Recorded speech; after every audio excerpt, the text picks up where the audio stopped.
I'm back on the road in sweet chariot. I'm going now to get her tire fixed because she's had a flat tire for a long time and I keep refilling it with air. And when I got the brakes fixed, I had the guy look at the tire and he did like the test to see if there like bubbles comes out, and he's like, oh, the tire seems perfectly fine, and it's still like I have to keep putting air in it. So I'm going now to get a new tire before I go any further away. There's a couple places I want to check out: Phoenix, Sedona, and then up to Page. All right, so I made it to the Natural Bridge. I have an hour and a half to hike it before the park closes. Hikes are apparently like steep, strenuous, goes down into a canyon. I feel the pressure right now. You want to see this viewpoint, this viewpoint, this viewpoint. You want to hike this trail down to get under the bridge, and you have an hour and a half, go. And it's like, I don't even have shoes on right now. So I've already made it most of the way down. Going down is easy, but I can tell from going down that I'm going to die going up. It's gonna be worth it.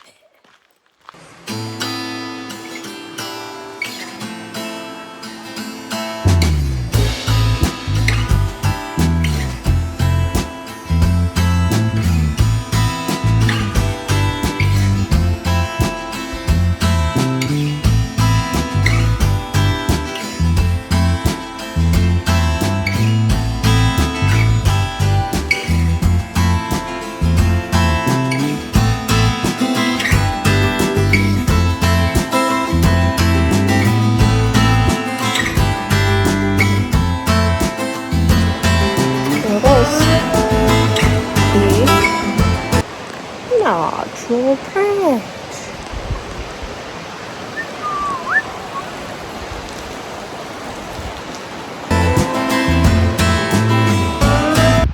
There's an aerial view for you. That's the other side. I was on the other side of this side.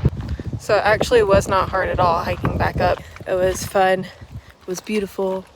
I finished it before 4 o'clock. He was like, you have to be out of the canyon by 4:30. All of our hikes are steep and strenuous.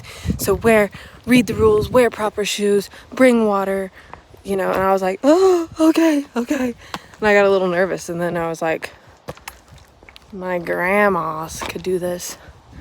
So, so I might actually go hit a gym if I can find one after here. But I'm gonna go ahead and skedaddle out of the park so I can figure out where I'm camping and get some service on my cellular device.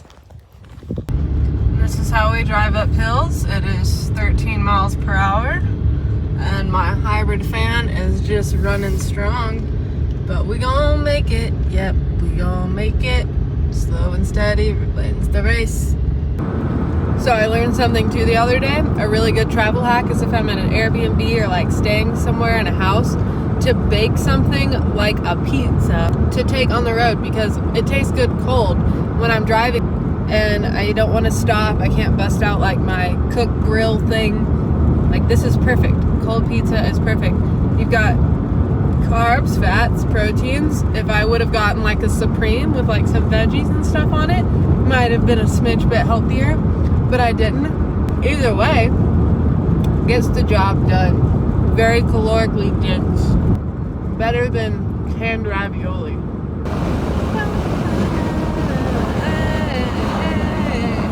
Rainbow blip in the clouds. I love it. So cute. So I just passed the sign that says primitive road, use at your own risk, and I'm basically in the middle of nowhere. I wanted to get here before dark because comments that I was reading on iOverlander was saying that if you have two-wheel drive, you should be good to park in the first couple camp spots, but after that it is really rough, washed out roads with lots of ruts and rocks.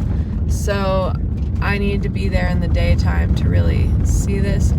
It is still kind of daytime, but I'm a little nervous, but I see my first camper right here, so that makes me feel a little bit better. Like, if I could have parked in that spot, boom, that would have been money for me. and then money. That's all right. I'm gonna find something good. I feel better now that I saw a camper. Jeez. Nice job, guys. Wow. Huh.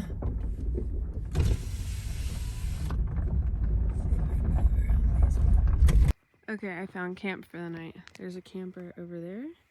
People who flipped the thing is down there. Got nice little sunset view, some trees. This is the best I could have found for the night, I think. I'm happy with it. Let's get ready for bed. I love when I wake up in the car in the morning and I'm like all disoriented. I have no clue what time it is. I just like open my eyes and I'm like, the sky's on fire. Like, oh, I didn't miss sunrise. It's happening right now. Look at all the pinks and blues. It's a little late. It was like completely on fire when I first woke up. Like, whoop-ah. I'm headed now to Sedona, which reminds me I should put in GPS directions. I don't know where I'm going. But I'm headed to Sedona to do a 5-mile hike called 7 Sacred Pools or Soldiers Pass, and then after that I'll try and locate a gym. Surprisingly, there's not really any Planet Fitnesses that close by. I have to go to basically Flagstaff, so I don't know what I'm gonna do yet. I love all the yellow on the roads here. So I went to do the 7 Sacred Pools hike at Soldiers Pass or whatever. The lot was full. It was like in some residential neighborhood, so there was nowhere else to park. Everywhere was like, no parking, no parking, no parking. So I just decided maybe I'll come back and check that lot later. So I drove to the Devil's Bridge Trail, and there was a sign out saying that lot was full. There was people parked all along the shoulder of the road.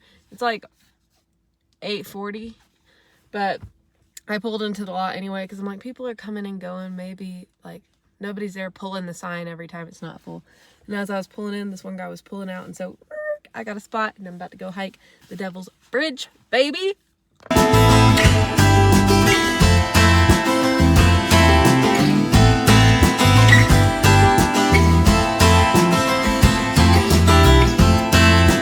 I just finished Devil's Bridge Trail, and it actually wasn't that hard at all. Once you get to the very top, it's like straight climbing, but for not having hiked in a while, I'm really impressed with myself. I hit my asthma puffer before I went once, and I've been fine the whole time.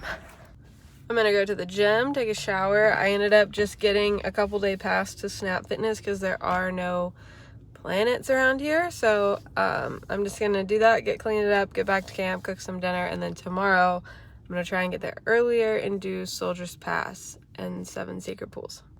I just made the most massive sandwich ever. It's like literally bigger than my head, but I'm pretty hungry. I just hiked Soldier's Pass, which is what I was planning on hiking yesterday.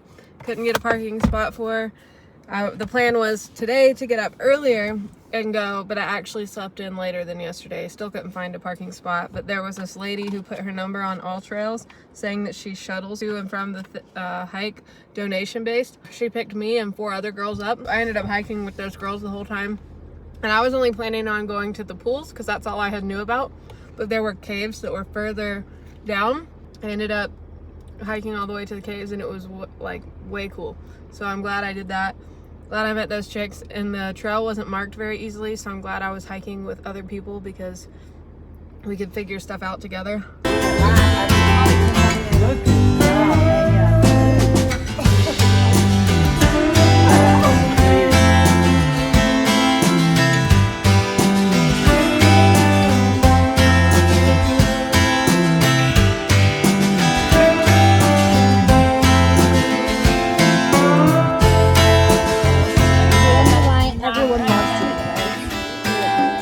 I think they're considered a weed.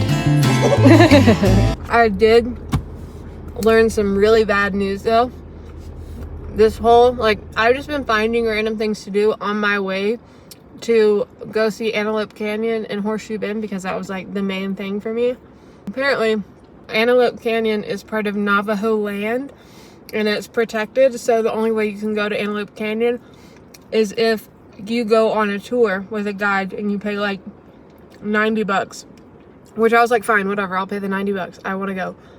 But they don't have any openings until the 21st. I have to be in Vegas on the 18th. So I'm so bummed.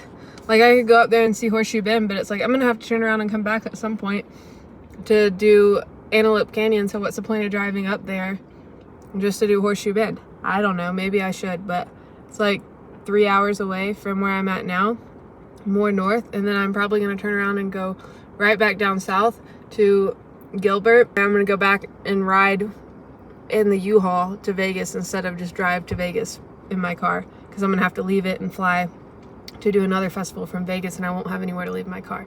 So I decided I'm going to head north anyway, because there's so much stuff I want to see there. Utah is right up by Page, so I might as well just go check out Zion, hit Horseshoe Bend, and then another time I can go back and do Antelope Canyon and spend more time. I'm sure there's even more things to do. So I'm going to camp in Flagstaff tonight, and then I'll only have a couple hours to drive in the morning to get to Horseshoe Bend. I've literally never had to do this yet, but it's freaking, the windows were still down. It's 36 degrees and I'm freezing. And so I didn't want to get out of my covers of my blanket. But I did have to pee, but I was like, I gotta get these windows rolled up and I gotta turn on the heater in my car and try and just get my car a little bit warm. I feel like I didn't sleep at all. I woke up so cold so many times. Like, I didn't know it was gonna drop that low. It was not like that the past 2 nights, but I stayed in higher elevation, so I should have known that it was gonna get so cold.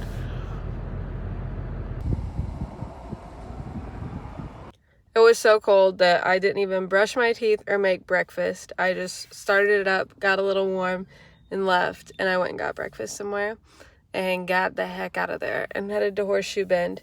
And I passed through all these really cool, I don't really know where I was at, but you drive through Navajo land, territory, whatever, and you just see all these little houses that are like trailers, campers, just very self-sufficient, tiny living is, I feel like, Native American culture. So we drive through a lot of that, and it's just land, tons of land, and just like itty bitty homes and communities. So that was really neat.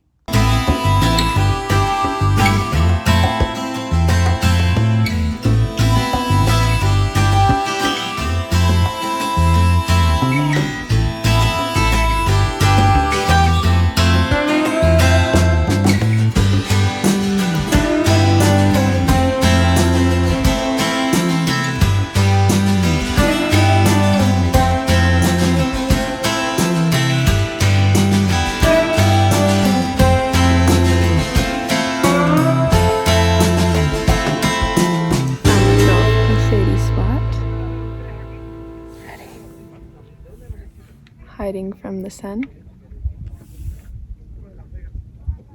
Pretty cool.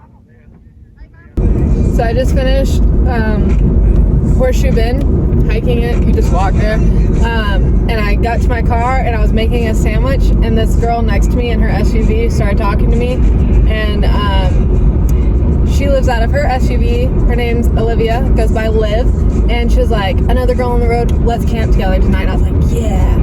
And so once she finishes Horseshoe Bend, I'm going to let her know if Rainbow Bridge is open or not. It says permanently closed, but we might do that together or go grab a beer together and do a hike.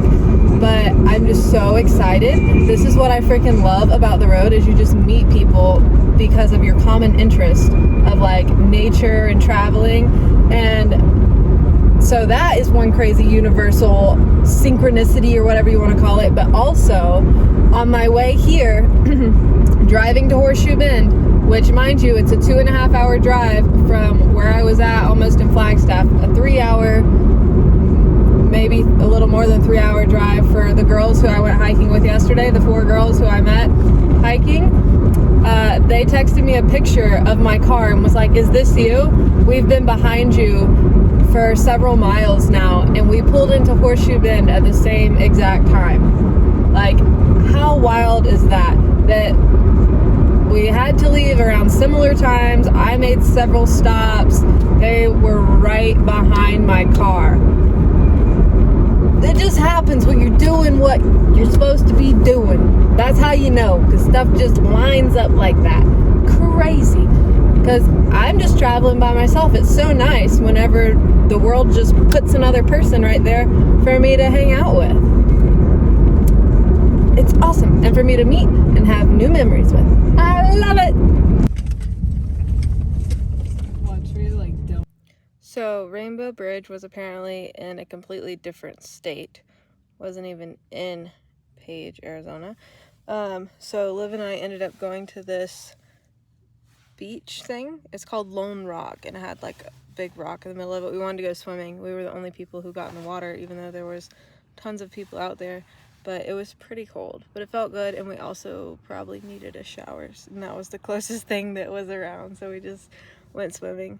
And then tonight she made me some mac and cheese for dinner with some peppers that she got fresh out of somebody's garden, and it was delicious. And then we went on a walk. Like, we're staying on this dam, Glen Canyon Dam, I think. So we took a beer with us and went on a walk down there, and the craziest thing happened. We were sitting up on this rail, like we just climbed on top of the rail to look at the dam, and we were having conversations about, you know, Earth's resources and how things used to be before man started building things like this, and the problems that, you know, cause whenever we use man-made solutions to fix things. But while we were sitting there, I noticed, like, in Liv's eyes, she saw somebody, and so I turned around, and it's an officer with like a machine gun strapped across his chest, like huge, like a long machine gun. And so I turned around and I'm like, hey, are we allowed to be here? And he was like, oh yeah, I just got a call that there were people up here, so I'm just patrolling it. And I was like, okay, cool. And, you know, Liv and I, our assumptions of seeing a guy with a machine gun and his chest all puffed out is like he's about to use his power and authority to scold us for sitting on the rail, drinking a beer, looking at the dam when it's dark out and no one else should be out. But he stood there and talked with us for like 30-40 minutes. You could tell he was, you know, this was the most exciting thing that's happened on his night shift in a long time. But actually, when he first walked up, he was like, enjoy the view while you can, because the Colorado River in Lake Powell is going to be a dead pool within the next 3 years. And so he educated us a little bit that, you know, water is diverted into the Colorado River to keep the water levels up, but water is diverted out of Colorado River to feed Lake Mead in Nevada, so it really never increases the water levels. If anything, it only depletes it. On a brighter note, we had conversation about like his daughter and political matters, and it's always very encouraging and does bring hope when you meet other human beings that have awareness and really research and try to educate themselves so that they can impact the world, the generations that they're raising, the choices that they make that contribute to the betterment or worsening of society and the generations to come who get to experience it later on. So anyway, I find that traveling, I meet a lot of people like that, a lot of people who are aware and who do care about more than just themselves. And like, that's why I live like this, because back home, what is there to do where you meet people? You go out to a bar and get drinks. Like, I've never had these types of conversations that are meaningful and have a ton of depth sitting at a bar. Not that you can't, but this is just, you find people doing the same things, surrounded by the beauty of nature and out seeking something. Like, you go to a bar to seek something. To me, it's not always beautiful. You go out into nature to seek something more like inward, not suppressing things. But I don't know, hopefully this talk doesn't get me in trouble with you guys. I'm not shaming alcohol, obviously. I'm pretty sure you see that I drink it. Oh, I just said I had a beer, so duh. I'm not shaming it. I'm just saying. I don't know what I'm saying. All right, just watch my next video, because this one's done for now. I just rambled too long. So you'll see what happens after this. I'm going to Utah tomorrow, and that's all I gotta say. I love you guys.